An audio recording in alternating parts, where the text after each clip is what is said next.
How's it going, everybody, and welcome to episode 305 of Master My Garden podcast. Now, this week's episode is answering another listener's question, and it's actually I have about six questions from this particular listener, and a lot of them are brilliant questions, and they will lead to further topics in the springtime.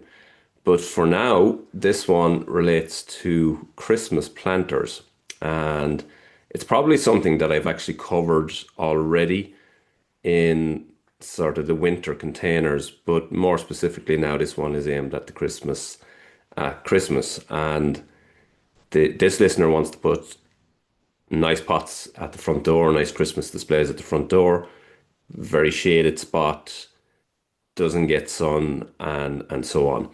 So that's the starting point. And I always, when I'm talking about these things, I always sort of recommend the that you get plants that are going to give you a little bit of longevity. So maybe your centerpiece can stay in the pot for a long time, or your centerpiece can stay in the pot for a certain period of time and then move on to your garden, and so that you're getting longevity into it. So that's kind of the topic of this week's episode. Likely won't be a very, very long episode, but still one that, most people do try and spruce up the front door or the entrance point, or, the patio doors or the viewing areas at this time of the year. And you can, of course, add a Christmas twist to them that that will last going over all over the Christmas period and then going into the springtime. And I suppose the types of plants that we're looking at, there's a nice mix, but we are relatively limited.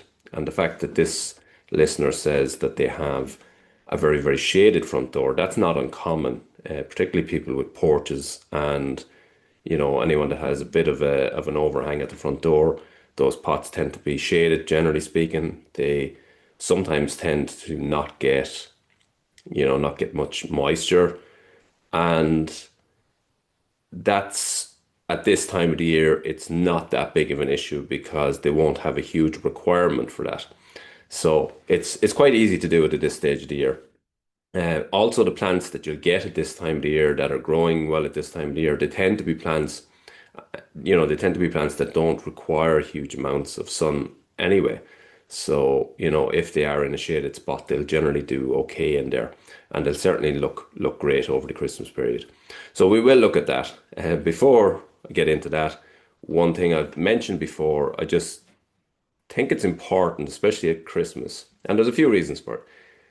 Painted painted shrubs or sprayed shrubs, please don't put any of those into your planters. I suppose from my perspective, I just cannot stand them. I can't understand why, someone would feel the need to spray a little conifer in fake snow. Um, just think it's ridiculous. There's enough of nice plants out there without doing something like that. But if, if you did choose to use that plant, it looks festive.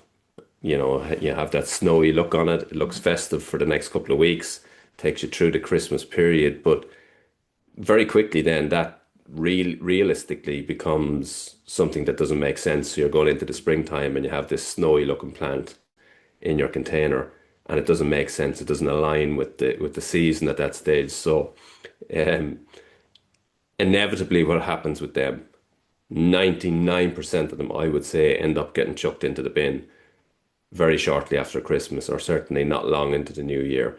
So for that reason, the fact that they're getting chucked, that they're not being grown as a plant afterwards, I just don't get why you would do that. Now, I will, give you a couple of ideas of something that might do the same trick without having to be a sprayed plant, and they can look equally as well. So let's the way I'm going to kind of structure it is I'm going to talk about your plant possibilities first for a live plant, for a live planter, or also one that we can make up, with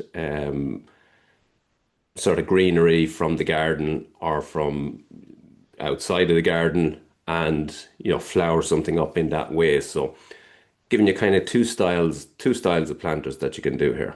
Um, these can obviously be dressed up then for the Christmas period, you can put in your little picks, your little robin picks or your little, Santies or whatever it is, something that can decorate it that, ties it to the festive period. Then those little things can be taken out once you pass the Christmas period, and now your planter still looks like a nice planter that can move forward into the spring, as opposed to, yeah, to harp on again about those sprayed little conifers. They look so out of place anyway, but they look twice as out of place when we're gone into, end of January and into February and so on. So the first thing is, again, with all of the planters, and I would have mentioned it before, with all of the planters, you're kind of having an eye on the longer term as well. So while we're looking for this instant beauty, something that might look a little bit festive, we're also looking at something that will last in the pot or can be moved out into the garden afterwards.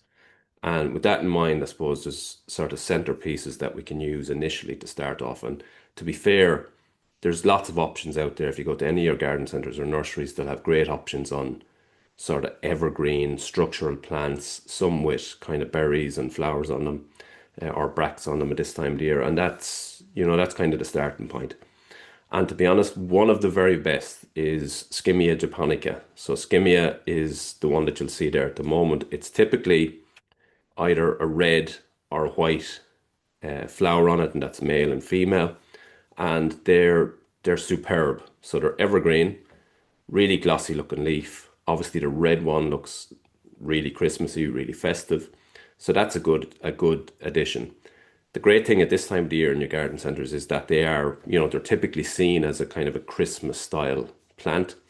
And because of that, you'll get them in all sizes from a 9 centimeter pot right up to big, kind of big sizes for planting out. And again, that plant will be perfectly happy in a container right over the Christmas period and into the spring. But also, if you decide to leave that in the pot, it'll be fine there for for years to come, or it can be moved out into the garden. So centerpiece, Skimmia japonica, brilliant option. Elix, which is your holly, again another very good option. Now sometimes it can be tricky to get them to have berries. If you go to your garden center, they'll have lots of holly plants, but to have them with actual berries on it can be tricky. You will find it in certain places, but can be generally tricky to find that. But either way, a holly is synonymous, obviously, with the Christmas period. So you can get your variegated ones. They're not as nice for the Christmas period because it is that traditional, yeah, that dark green leaf. That's kind of what we associate with Christmas, and obviously that looks extremely well. Another good option is pieris. So they have that fiery red look. They are a ericaceous plant, so they'll like an ericaceous compost if you're going to be leaving them in that pot long term, or if you're going to be planting them out in the garden, they're going to like ericaceous type soil. So, but it's another good option. Skimmia is, in my opinion, the best option, the most flexible option, and definitely looks, with the red, particularly the red one, looks really Christmassy. There are other options then in terms of greenery, in terms of structure, and then we'll get into flowers as well. So other options, taxus baccata, we mentioned that on the hedging episode. You can get those in cones, you can get those in ball shapes, you can get those pretty much any size, style, and they're a really tight evergreen. They can look really good in the center of a pot with color planted around it, with some of your picks, and even adding the addition of some outdoor lights to it. So you can get a really nice display, and obviously then that plant is superb for going on, staying in the planter or going out into your garden. So that's a really good option. Another good option, of course, is the buxus. So buxus again, buxus cones, buxus balls. The only thing I would say about any of these, just be conscious, and I will cover an episode, for all year round door planters. I think that's kind of one of the listeners' questions. But for now, just be conscious of these, that you're going to have them sitting, particularly if you have a porch at your front door, that they're not going to get moisture. Now, the requirement for moisture over the next few months won't be a lot, but as you get into next spring, just watch out for that. So taxus baccata, buxus, they're all really good options. Then there's lots of really good conifer options. So things like junipers, chamycyparis, cryptomerias, they all have, nice structural looks, evergreen, and they do look Christmassy. I do think though that the Skimmia sort of fits the bill really, really, really well there. Available in so many sizes, that colouring, that dark leaf colouring, and that red or white flower, but red particularly suitable for the Christmas period. And they're a brilliant centerpiece. There is other ones there, little grey silvery ones, which are affectionately known as brownies. They're caliciferous brownie is the sort of nickname on them. They're really good for kind of not for flower, but for the leaf look at this time of the year, and they have that silvery sort of grey look about them. And yeah, they look like little, when planted in a big planter, particularly around the edge of it, they kind of look like little balls of snow or something along those lines. So yeah, they're quite nice at this time of the year as well. Another good option is, the Erica carneas, which are the winter flowering headers. They can look really good at this time of the year. Brilliant in a pot. Don't necessarily look Christmassy, but they just give you a nice look at this time of the year.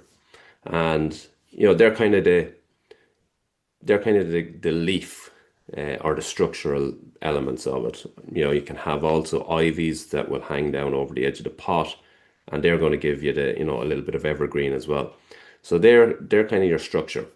And then out from that, you can get lots of color at this time of the year. So you're talking about bedding plants and so on. And these are brilliant again because they're going to give you that splash of color around your entrance for Christmas and so on. But they'll also last into the spring and right up until summertime, early summertime. And you're looking at things like violas. You can get your particular colors there. Pansies. Again, there's a lot of pansies out there now that are a really dark, kind of purpley red color, and they look really nice, really rich color for the Christmas period. So they're brilliant. You have cyclamens. I mentioned them before. Really nice flower. Can be a little bit finicky when you take them home, but if you're going to mind them and you're going to be able to deadhead them and take off any dead leaves, they will last quite well. But they can be a little bit finicky, more finicky than any of the others. But of course, cyclamens you can get in lovely reds and whites. So you can make kind of, the red and white like a candy cane type coloring on your pot at this time of the year, which looks really good. Other ones are polyanthus, primroses, and so on. And they'll be flowering now, or you can get ones that are just starting to flower and they will flower right through until April into early May. So another good one as well is Bellis. So Bellis is like a little daisy style flower. You can get that in lots of colors, pinks, reds, whites, and so on. And you get them in flower at the moment. So it's really, really easy to get a planter that gives you nice color, a live planter that gives you nice color at this time of the year. Taking some structural plants that you can, add your Christmas lights to, or that just gives you that look of a Christmas tree, and then filling around the base with all of these flowers. I would always at this time of the year be adding bulbs as an addition to the planting because they'll just pop through. They won't give you any benefit for Christmas, but they'll just pop through in the springtime and they'll give you a nice splash of colour, and there'll be a welcome kind of colour in the early part of the spring. You can also get, some hyacinths. Keep an eye on your gardens as you get hyacinths maybe at this stage of the year that might be coming into flower, and they can look nice in the planters as well. But between all of those, you get a really nice mix of various plants, structural plants, evergreen plants, plants with flowers on them, and bedding, to give you a kind of a nice planter. Of course, then you can add all of your little picks, as I mentioned. So a little robin. These look so, at this time of the year, they look so nice and natural. Get a nice little robin pick, stick it into your tree, stick it into the compost. You might have your little Santi or your little kind of miniature versions of boxes of presents. They look really good. But please stay away from the sprayed plants. I don't think there's any need for them whatsoever. The good thing about your picks is that you can just once you come out of that Christmas period, once they're not relevant, the little Santa Claus, he's not relevant once Christmas has passed. But take that out, and now you have a spring planter as well. So you're just dressing it up slightly for the Christmas period. On the cut side, it's very, very easy to have a really nice planter that won't take any maintenance whatsoever. That's going to look lovely for this whole Christmas period, and then can be just taken away and composted afterwards. And so to do that, you can get your planter, fill it with nice compost, damp compost. You don't need to use Oasis because you're going to use damp compost instead. And then you go get your greenery, and you're looking at things like, a lot of pine cones. You're looking at any of the evergreen cuttings that you can get outside, your holly, your ivy, your even things like the if you have any evergreens in your garden like Castlewellan Gold, or any of the ones I mentioned that you put into your pot like junipers, pine, chamycyparis, any of those, even the horrible Lalandi hedge that we mentioned a few weeks ago, if you have that greenery can be quite useful around the base, and just to create an evergreen look. You can also use things like twisted hazel, cornice, the dogwoods, especially the red ones at this time of the year can look really well. So you're cutting off your stems, you're sticking them into the pot. Another good one that I have in the garden here myself, Betula jacquemonti, that ghostly white stem. So cut all of those, cut your evergreens, stick them into the pot, and that's going to give you your sort of green. You're creating like a wreath on top of your pot. Then the likes of cornice or the white stems of the birch are going to give you that kind of structure. And then from there you can add things again like your picks, like uh, your ribbons, your lights, your bows, whatever the case may be. And it just creates a nice seasonal display at your front door with greenery from the garden predominantly. Possibly some red berries if you're able to get your hands on it, would be ideal if it's holly berries. And it just creates a really simple and really easy planter for the Christmas period. Definitely don't need to maintain it. It'll look lovely there for the next few weeks, right through until after Christmas. And then you just take away anything that you don't want, composted, put into your green waste bin, and away you go. Your picks then can be kept up for the following year. So that's kind of two versions of it: a live version of it and a cut version of it. And both of them will look brilliant at this stage of the year. You can get some extra benefit, of course, from the live pot.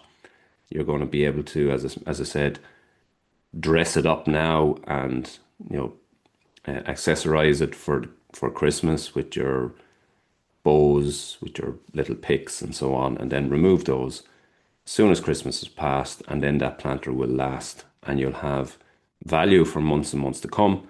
And also you'll have plants that can be planted out into the garden, or keep them in that planter for months. So that's kind of, hope that answers the question. I think it does. It's pretty much one we've covered before, only this is specifically tailored to the Christmas period.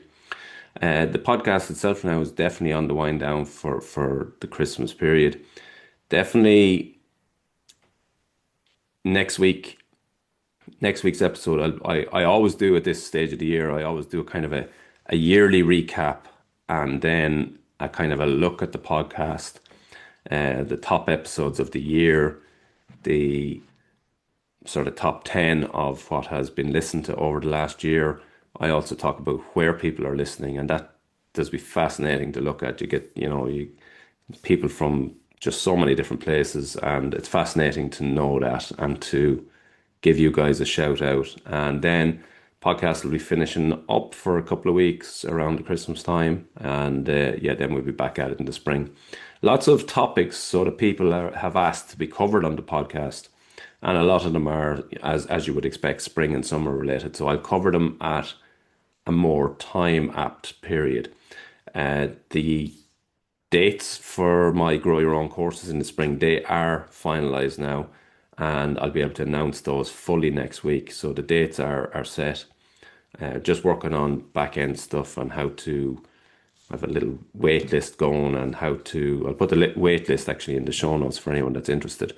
But also next week, I will have the live sales page ready to go. Very limited places, so this is going to be. I'm just going two of the grow your own food days. So this will basically take you from, if you're a complete beginner, it'll take you from complete beginner to growing your own food all in one day, give you the confidence to go away and do it. If you're already growing and you just want to get better at it, or there's something you're struggling with, we do a lot of within the day, a lot of tailored one-to-one advice. And that advice then tends to help everybody in the workshop. So they always have a lovely vibe, these workshops, nice, kind of relaxed vibe, everybody helping each other and getting specific information for your garden as well. So limited spaces, there will be limited spaces on both. So it's going to be, I think, 12 to 14 people on each. So you'll get very much tailored advice. But that I won't be doing any more of those. It'll be two of those next year. Other workshops, I'm working on three other different workshops on, I won't even mention them yet, but two of them are almost finalized, and as soon as they are, I'll let you know about those. But delighted to be getting back at these workshops. I really loved them a couple of years ago when I did them. Kind of got away from them because there was lots of stuff going on just personally at home. We had a lot of stuff going on, very, very busy. So definitely want to get back at them. And yeah, waitlist for the two grow your own ones is in the show notes of this episode. And then hopefully next week, I'll be able to actually give you this, the sales page for those. Ideal Christmas gift for, for people, if you know of anyone that would like that as a Christmas gift. They're an ideal Christmas gift. I mentioned them a little bit on the episode a few weeks ago, but I hadn't got all the details finalized. So yeah, an ideal Christmas gift.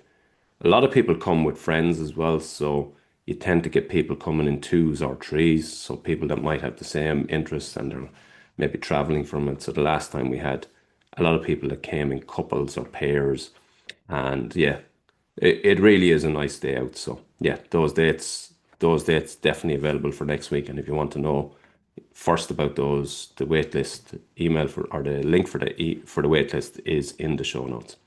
Yeah, so that's pretty much this week's episode. I thought it would be a short one, and it pretty much is. Big thing, stay away from those spray plants. Lots of other great options out there that will give you just more long-term benefit and are more natural and then can be moved on or can stay in the pots. So yeah, just a way better options out there. No need to go for those spray plants. So yeah, full list of those plants. Highlight them in the show notes as well if you want to grab those. But go to any of your garden centers and nurseries, you'll see those at the moment. That's what they're stocking. They're stocking the skimmias, the hollies, hellebores, ericas, taxus baccatas, junipers, chamicifers, all of those centerpiece plants, and then of course the violas, pansies, cyclamens, bellis, primrose, polyanthus, all of those. That's what they're stocking at the moment. That's what you'll be able to get. And then obviously dicky it up a little bit for the Christmas period, but that'll look well at your front or back door, wherever you're coming in and out of your house. It'll look festive, but it'll also look nice, natural, and definitely beautiful. So that's been this week's episode. I hope that helped.